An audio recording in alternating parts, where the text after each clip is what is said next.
Юу их таа бэ? Одоох ихчээ. За. Энд 800 сая төгрөг байгаа. 300 саяыг ээжийн данс руу шилжүүллээ. Ингээд та өргөө шүү. Харин 300 саяыг танаа хүүд хөрөнгө оруулалтын мөнгө гэд явуулъя. Харин үлдсэний нь танд хөрөнгө оруулалтын мөнгө гэд өглөө. Мэгчээ.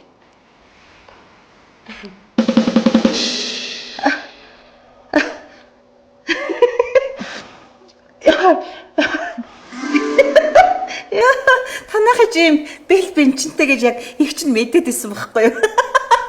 Яа, хүшээ. Зүгээр 500 сая ингээ гаргачихж штэ. Тэгээд ингээ ашгаа хүлээгээл сууж идэм биш штэ. За баярлаа. Үлдсэн мөнгийн их чинь хоёр дүүгийнхээ хорин бэлэг болгоод өгөн заяа. Баярлаа ихчээ. Зүгээр. За тэгвэл их чинь ингээд явлаа шүү. За. Баяртай.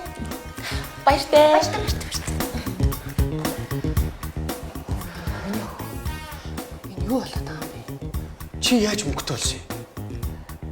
Би нэг арга олсон юм аа.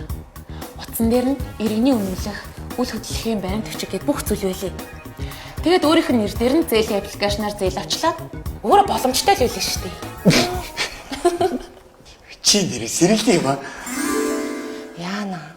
Одоо аав эгч чинь буцаж хурж ирээ бидрийг хайвал яана. За тийхгүй дээ ээжээ. Угаасаа ингээд холын хамаат ингээд байн ирж таныг дарамтлах хэрэг байхгүй шүү дээ. Хэдэн сайхан үг хэллээ гэж та тэрэнд өртөө юм шиг амьдрах хэрэггүй. Тийш дээжээ. Ингиж их дээрлэхүүлчиж яагаад битүүрт хэлээгүй юм бэ? Та хоёр сонстоо.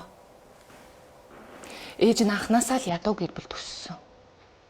Хэрвээ өвөө нь энэ хормыг санаачлаагүй байсан бол ээж нь аавтай суугаач үгөөч.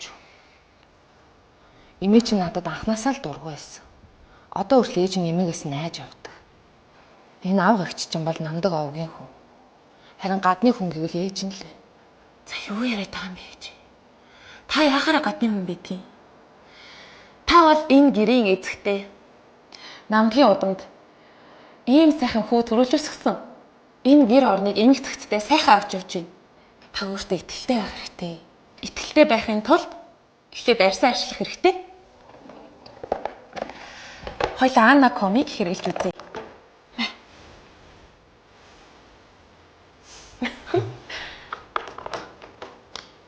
Энэ ком маань Соломон загсны ДНХ-гээс гаргаж авсан. Урчлээний эсрэг хамгийн сайн урт найрлагуудыг өөртөө багтаасан.